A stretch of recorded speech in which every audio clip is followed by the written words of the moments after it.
धाराशिव जिल्ह्यामध्ये गुन्हेगारीच्या घटनांमध्ये दिवसेंदिवस वाढ होत चालली आहे। अशातच नळदुर्गमध्ये सामाजिक कार्यकर्ते सूर्यकांत उर्फ पप्पू सुरवसे यांची निर्घृणपणे हत्या करण्यात आली आहे।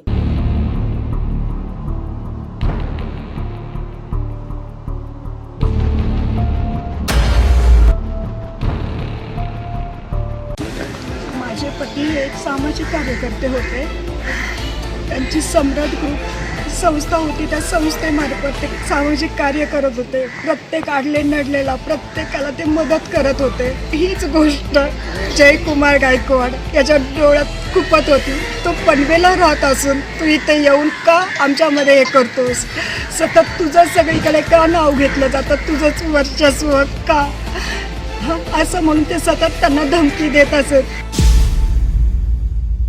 त्याच्या मुलाने आणि त्याने इतक्या क्रूररित्या मारलं ना की कोणी ते सहन करू शकणार नाही। जयकुमार गायकवाड जो या गुन्ह्यातला आरोपी आहे तो या गुन्ह्यातील मृतक सूर्यकांत सुरवसे असं म्हणत होता की तुझी कुटुंब मुंबईला आहे आणि तू समाजकार्यासाठी नळदुर्गला कशासाठी येतो, यावरून दोघांत भांडण झालं। जयकुमार गायकवाड यांनी आपल्या मुलाला, त्याचं नाव सोहन गायकवाड याला बोलून घेतलं। सोहन गायकवाडनी कोयत्यानी सूर्यकांत सुरवसेच्या तोंडावर आणि मानेवर वार केले, डोक्यावर। त्यात त्याचा मृत्यू झाला।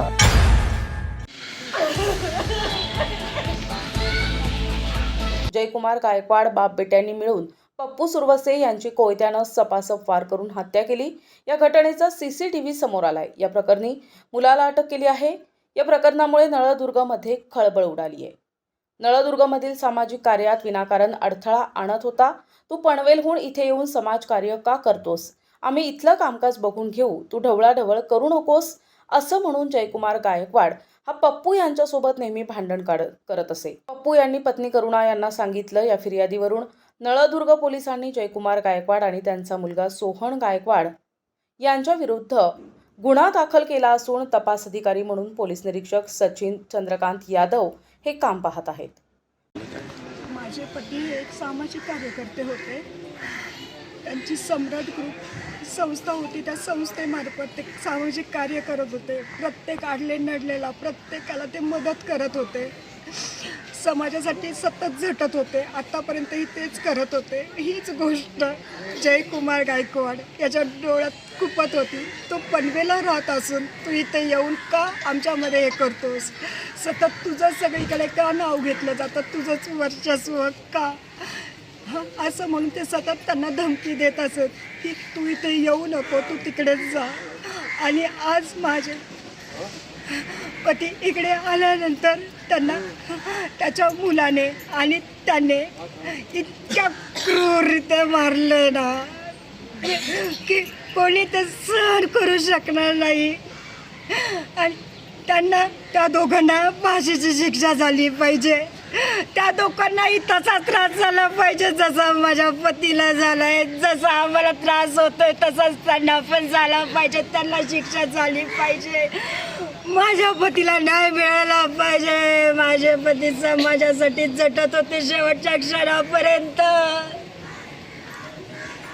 काय घटना घडलेली आहे? काल दिनांक 27/5/25 रोजी रात्री 8:15च्या सुमारास तुळजापूर तालुक्यातील पोलीस स्टेशन नळदुर्ग अंतर्गत एस टी स्टँडजवळील शिवराज बारजवळ सूर्यकांत सुरवसे आणि जयकुमार गायकवाड यांच्यात भांडण झालं। यात जयकुमार गायकवाड जो या गुन्ह्यातला आरोपी आहे तो या गुन्ह्यातील मृतक सूर्यकांत सुरवसे असं म्हणत होता की तुझी कुटुंब मुंबईला आहे आणि तू समाजकार्यासाठी नळदुर्गला कशासाठी येतो, यावरून दोघांत भांडण झालं। जयकुमार गायकवाड यांनी आपल्या मुलाला, त्याचं नाव सोहन गायकवाड याला बोलून घेतलं। सोहन गायकवाडनी कोयत्यानी सूर्यकांत सुरवसेच्या तोंडावर आणि मानेवर वार केले, डोक्यावर। त्यात त्याचा मृत्यू झाला। सदर मृतक सूर्यकांत सुरवसे याची पत्नी करुणा सुरवसे याच्या फिर्यादीवरून पोलीस स्टेशन नळदुर्ग येथे गुन्हा नंबर 193/25 कलम 103(1)(3)(5) BNS नुसार गुन्हा दाखल करण्यात आलेला असून यातील आरोपी सोहन गायकवाड यास अटक करण्यात आलेली आहे।